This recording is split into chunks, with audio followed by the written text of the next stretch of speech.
tenemos aquí a la doctora Concepción Delgado Parra. Doctora, muy buen día. Hola Marta Olivia, muy buenos días, un gusto estar aquí en la comunidad Astillero. Gracias, gracias y sobre todo aquí a las 10. Doctora, ¿cómo ve al paso de los días después de este escándalo? Hay dos temas fundamentales donde estamos primero a 56 días de que concluya el mandato el presidente Andrés Manuel López Obrador y justo llegan en este momento temas pues fuertes, temas que tienen que ver con la seguridad, esta entrega, detención, arresto,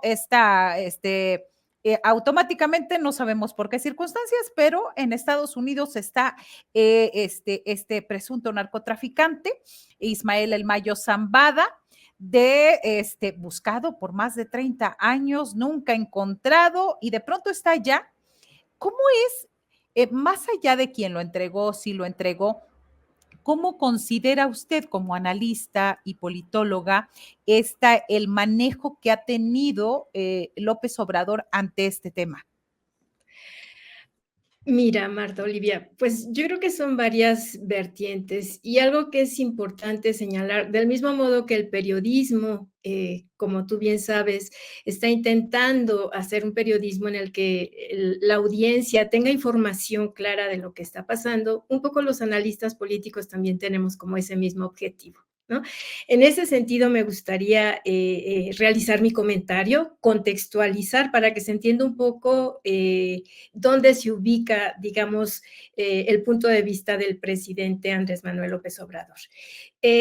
Más allá de lo que ya sabemos en términos de lo que señalabas hace un momento, de si la detención respondió a un secuestro, a una traición, a una entrega, si fue capturado por agentes de la DEA dentro del país y lo llevaron hacia allá, si fue una trampa del ex rector de Sinaloa que en la noche fue asesinado, bla, bla, bla, bla, bla. Digamos, todo este conjunto de situaciones. Lo primero que hay que plantear es que en realidad, si Estados Unidos, como señalara Luis Astorga, el especialista en estos temas de narcotráfico, él señaló en alguna ocasión que si Estados Unidos quisiera acabar con el narcotráfico, con los capos y demás, lo haría de manera automática. Tiene la capacidad para saber dónde están, pero sobre todo se trata de, digamos, de un narcotráfico que ha sido promovido, o digamos, capos, carteles que han sido promovidos por el mismo gobierno de Estados Unidos. No hay que olvidar que con Nixon, en el periodo de Nixon de 1968 a 1974, digamos, se gastaron los Estados Unidos $1 trillón. Desde ese momento hasta hoy se han gastado $1 trillón, que eso ya no sabemos ni siquiera lo que abulta. Digamos, es dinero que han invertido para supuestamente enfrentar el tema del narcotráfico, pero en realidad lo que se ha hecho es financiar, digamos, esa forma del narcotráfico, de los cárteles. Empezó en Colombia, siguió en México, ahorita se está instrumentando en Ecuador.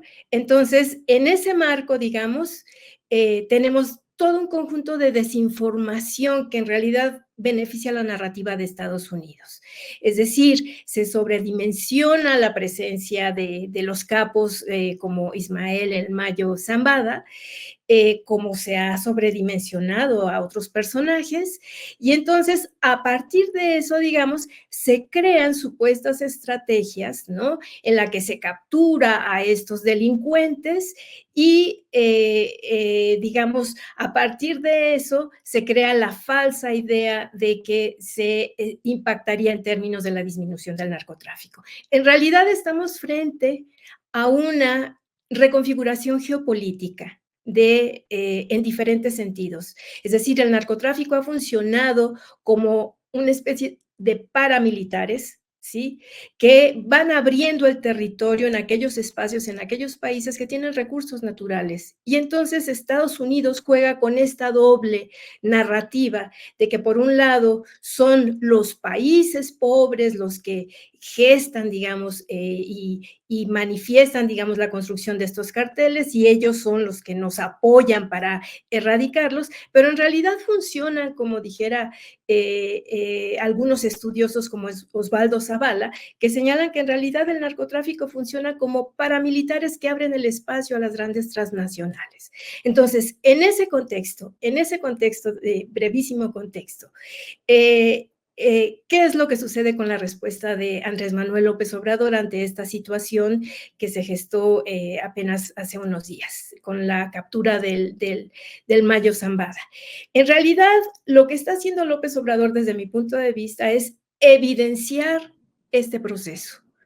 Es decir, cuando él señala que México no hizo nada para capturar, no sabe nada, no tiene información y le está exigiendo a Estados Unidos que presente toda la información de la captura, en realidad lo que está visibilizando es que Estados Unidos está creando, digamos, toda esta estructura y toda esta narrativa de captura de este gran, supuestamente gran capo.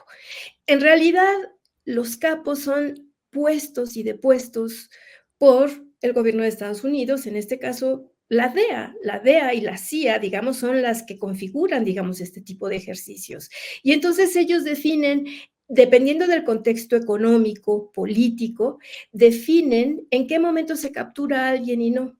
Entonces, es evidente que se capturó al Mayo Zambada como una forma de hacer manifiesto, digamos, la fuerza que estaba decayendo del Partido Demócrata en el proceso electoral. Si ustedes observan, en cuanto sucedió esto, empezó, digamos, la nueva batalla con Kamala Harris, se hizo a un lado el actual presidente Biden, y entonces empezó a entrar en la competencia, digamos, el Partido Demócrata con Kamala Harris. Si ustedes observan, entonces es un peón el que se, digamos, el que se mueve, el que los Estados Unidos mueven para volver a entrar a la contienda electoral.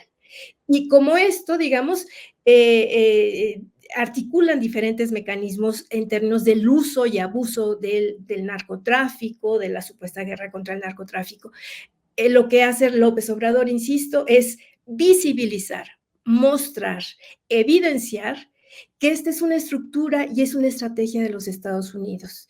Y al mismo tiempo, México queda a salvo, vamos a decir, en términos de que no está moviendo el avispero, ¿no? Si ustedes observan también, no ha habido violencia, no ha habido una contraofensiva, digamos, de estos carteles, porque en realidad, en efecto, es acordado. Es un acuerdo en términos de que este señor, el Mayo Zambada, pues le toca sacrificar en este momento, digamos, no es que él decida, a él es un peón, a él lo deciden. Entonces, digamos, este es en el marco en el que yo vería, observaría, por eso es que el presidente Andrés Manuel López Obrador insiste en decir que México no intervino.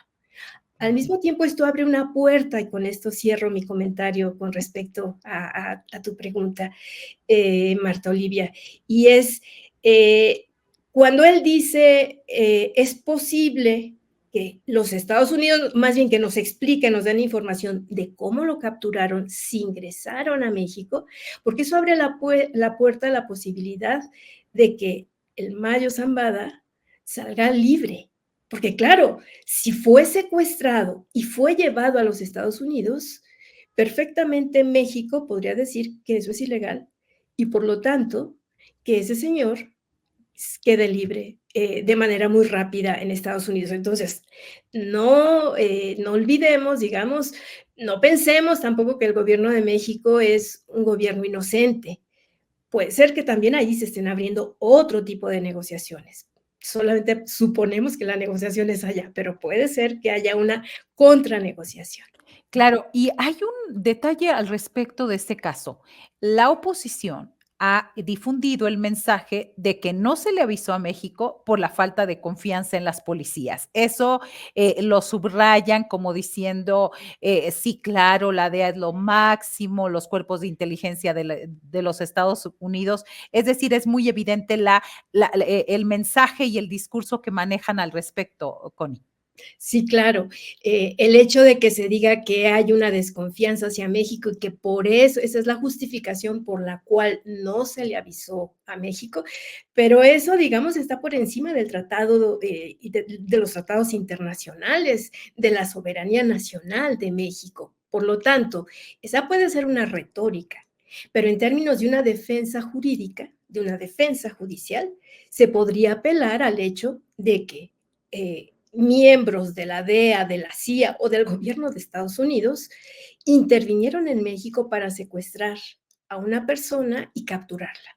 Entonces, más allá, y si tú observas, si ustedes observan, el presidente no ha hecho mucho ruido de eso, no ha defendido mucho la idea de que en realidad desconfían de nosotros, no, sino que ha dejado correr.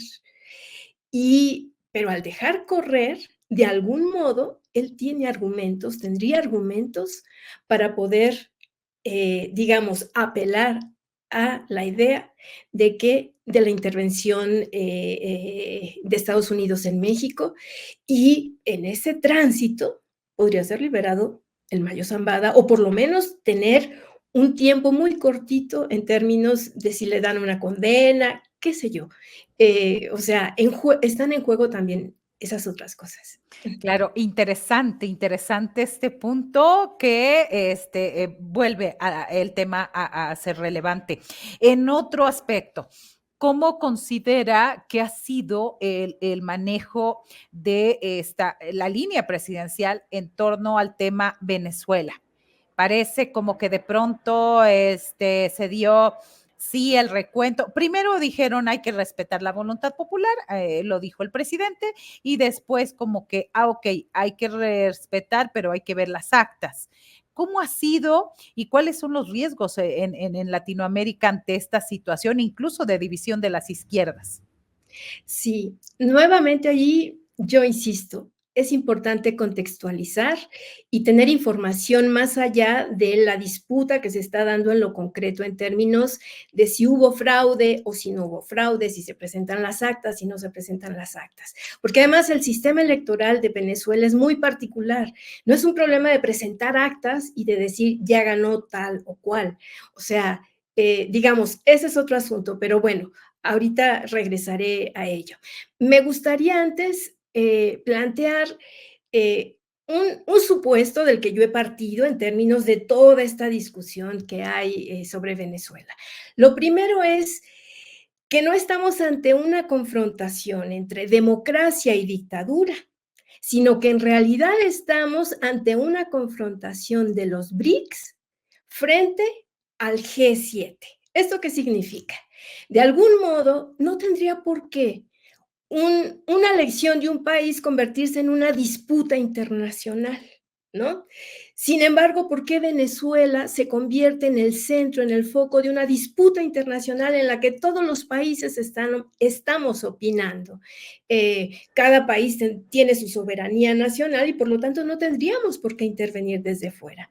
Entonces, lo que sucedió en las elecciones el 28 de julio pasado en Venezuela, a mí me parece que está inscrito en esta disputa, que está, digamos, aperturando y dividiendo lo que es la fuerza, el nuevo mapa de la geopolítica en el mundo.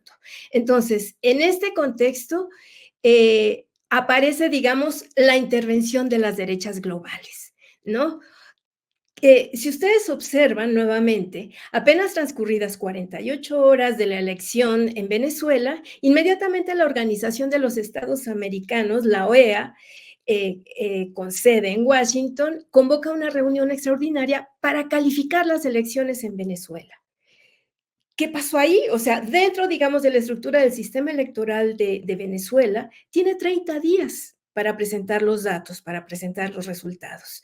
Sin embargo, la organización la OEA exige que presente las actas, ahí es donde iniciamos con el mito de las actas, ¿no? Para que entonces la OEA califique como si fuera un órgano superior al órgano constitucional de Venezuela. Esa es una primera cuestión. Y entonces, claro, la justificación es porque hubo fraude electoral según la oposición de la derecha. Sin embargo, en esta reunión convocada no asiste México y otros países del Caribe, y esto hace que, de hecho, falta un voto para que se apruebe, digamos, lo que a lo que había convocado la OEA, digamos, para calificar las elecciones en Venezuela. Entonces, no se logra, digamos, esa convocatoria, no se logra exigir a Venezuela que entregue actas para que las califique la OEA. Sin embargo, al siguiente día de esta reunión, inmediatamente Washington reconoce como ganador a Edmundo González Urrutia, ¿no? Que es el candidato, el aspirante opositor de la derecha. Y a eso se suman inmediatamente Uruguay, Argentina, y bueno, tuvimos varios que se sumaron a esta cuestión, sin tener aún resultados de la contienda, resultados oficiales de la contienda. Ese mismo día, los presidentes de Brasil, México y Colombia también firman un comunicado conjunto en el que sugieren, o sea, no exigen, sugieren que se dé una verificación imparcial. Es el concepto que utilizan en este comunicado de los resultados de la elección.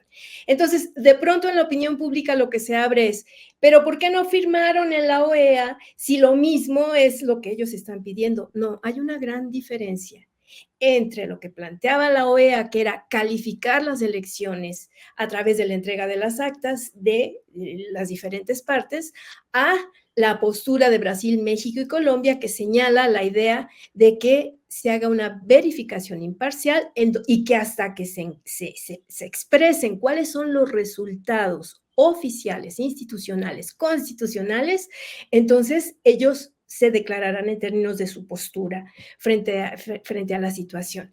De algún modo, esto va a contravenir la decisión de las 17 naciones que se habían reunido con la OEA en términos de desacuerdo. Y claro, esto empieza a abrir la idea de que las izquierdas se están dividiendo, porque hay algunas que dirían que habría que presentar inmediatamente los datos, otras que dicen no, hay que esperar, o sea, porque en realidad la disputa es en términos de que se entregue la información concreta. Y en ese sentido, eso es lo que a lo que está apelando Brasil, México y Colombia. Entonces, de algún modo esto impide que se imponga un ganador en Venezuela desde fuera. Ese es un poco lo que yo estoy mirando. Entonces, y eso ya lo conecto, digamos, nuevamente otra vez con la disputa de los BRICS y el G7. Digamos, el bloque de los BRICS, que es fue conformado originalmente en 2010 por Brasil, Rusia, India, China y Sudáfrica. Nótese que los que están diciendo a Venezuela están reconociendo el triunfo de Maduro, es fundamentalmente China, India y Rusia, ¿no? Brasil se detiene, ¿no? Pero digamos, ellos son, digamos, los miembros del BRICS, son los que reconocen a Maduro. Pero al mismo tiempo, y este es un pequeño paréntesis, en 2023 se celebró la 15 cumbre de los BRICS en Johannesburgo, Sudáfrica, y ahí se aceptó la incorporación de Egipto, de Irán, de Emiratos Árabes Unidos, de Arabia Saudita y Etiopía. Entonces, ese bloque está muy fuerte. Si nosotros vemos en términos de lo que representaría el PIB mundial de este bloque, es el 37%, con el 46% de la población mundial, y a esto se uniría Venezuela. Entonces, claro, Venezuela está jugando un papel muy importante, muy, muy importante en términos de esta disputa que tiene Estados Unidos y Europa, porque están perdiendo la batalla económica y política frente a los BRICS. Y entonces, claro, la respuesta ante este avasallamiento es violenta. O sea, el auge de la extrema derecha, las sanciones a los países no alineados o directamente la guerra, como está pasando en Ucrania, como está pasando en Palestina. Digamos, todo juega parte en esta disputa, ¿no? Entonces, en este marco es donde tiene lugar el proceso electoral de Venezuela. Pero al mismo tiempo no hay que olvidar que este año se están jugando en 50 países elecciones que van a tener un impacto necesariamente en el espacio global. Imagínense, 4.000 millones de personas en más de 50 países, es decir, casi la mitad de la población mundial, van a acudir a las urnas o hemos acudido a las urnas para elegir a nuestros gobernantes. Entonces, claro, por eso la disputa es tan efervescente, es un hervidero, ¿no? Porque, digamos, están jugando un conjunto de países y sobre todo América Latina. América Latina es un espacio estratégico por los recursos naturales, particularmente por los recursos naturales. Y entonces, por eso es que cuando leemos la disputa por la batalla por Venezuela, a mí me parece que es necesario leerlo a la luz de este contexto de disputa y confrontación, en donde, en efecto, para inclinar la balanza en favor de los países del G7, que lidera Estados Unidos, ¿no? Pues particularmente lo que se está haciendo es en aquellos países que están pintando como gestos progresistas de izquierda, porque claro, el objetivo es defender los recursos naturales, pues inmediatamente la opinión pública, la derecha global, cae, pero como sopilotes, ¿no? Literal, literalmente, literalmente. ¿Cómo salvar rápidamente, cómo saldría mejor librado México en este grupo de bloques BRICS y demás situaciones, Connie? Pues México se encuentra pues en un dilema muy fuerte, porque en efecto, México está alineado a la economía de Estados Unidos, ¿no? O sea, tenemos un tratado en el que somos el principal, digamos, socio comercial con Estados Unidos. Entonces, nosotros necesariamente tenemos que estar alineados de ese lado. Pero por otro lado está la contradicción en términos de que es un gobierno progresista. Entonces, a México le toca jugar el papel del entremedio y en efecto, y eso lo voy a conectar con el Mayo Zambada, con lo que la discusión, la pregunta de hace un momento. La postura de México es un poco calmada, estratégica, no se lanza, digamos, como lo hace normalmente López Obrador, ¿no? No está confrontando directamente a los Estados Unidos, pero al mismo tiempo está apoyando y cediendo, digamos, en términos, por ejemplo, de lo que pasa con Venezuela, ¿no? O sea, no le está lanzando la caballería pesada en términos de que es un dictador maduro, sino que está diciendo, vamos a darle la oportunidad de que demuestre que fueron elecciones limpias. Pero al mismo tiempo, no le cierra la puerta, no se confronta con Estados Unidos en términos de plantear una postura radical. Y entonces, claro, juega con cosas. Por ejemplo, dice, ¿no? En realidad, el problema es el discurso ahorita en las elecciones, porque hay elecciones en Estados Unidos y por eso se radicaliza la narrativa. Pero si ustedes piensan cómo hemos tenido nuestra relación con Trump, por ejemplo, pues ha sido muy responsable, ha respetado a México y en efecto, por ejemplo, respetó una cosa fundamental, el tema del petróleo en el tratado. O sea, con el tema del petróleo, Trump dijo, está bien, concedido lo que pide López Obrador. Entonces, México está jugando a doble banda, ¿no? Y eso lo sabe hacer muy bien López Obrador. Entonces, por eso su discurso ha sido como muy precavido, ¿no? Y todo el tiempo dice, calma, esperen a que tengamos información. O sea, todo el tiempo está como en este, como taciturno, ¿no? Pero sí, jugamos un papel muy, pues, delicado, ¿no? Claro, muy brevemente nos preguntan, ¿qué son los BRICS? rápidamente. Sí, los BRICS es una organización que se crea en 2010, es un bloque económico, social y político que se crea para confrontar al G7. El G7 son los 7 países más importantes del mundo que eran, vale decirlo, la economía más importante. Ellos generaban el PIB de manera más absoluta. En este momento, por ejemplo, solamente China, para que se den una idea, solamente China el año pasado aumentó su PIB en mayor medida que todo el G7. Entonces, claro, la disputa está muy fuerte. Por eso es que la devaluación del dólar, del peso frente al dólar, todo está jugando en este momento. O sea, porque es una lucha entre dos bloques económicos, ¿no? Y curiosamente, los países de América Latina más ricos, ¿no? Brasil y Venezuela, no hay que olvidar que Venezuela tiene, ese dato es importantísimo, tiene las reservas más importantes mundiales de petróleo y de oro. Luego le sigue Brasil en oro y luego le sigue México en oro.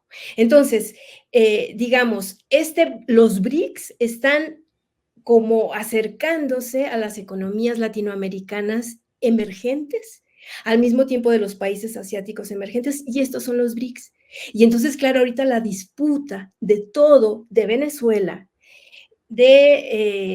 sobre Palestina, sobre Ucrania, sobre toda la disputa de los territorios y las guerras que hay, se están alineando en estos dos bloques, los BRICS y el G7. Muy bien, excelente. Gracias, Connie Delgado Parra, sobre todo maestra en la Universidad Autónoma de la Ciudad de México y demás, por esta explicación. Esta parece que estábamos en clase y que nos sirve a todos, cultura general, pero sobre todo el mensaje bastante claro. Gracias, Connie. Nos vemos en una próxima emisión. Nos vemos muy pronto y gracias. Gracias. Muy buen día.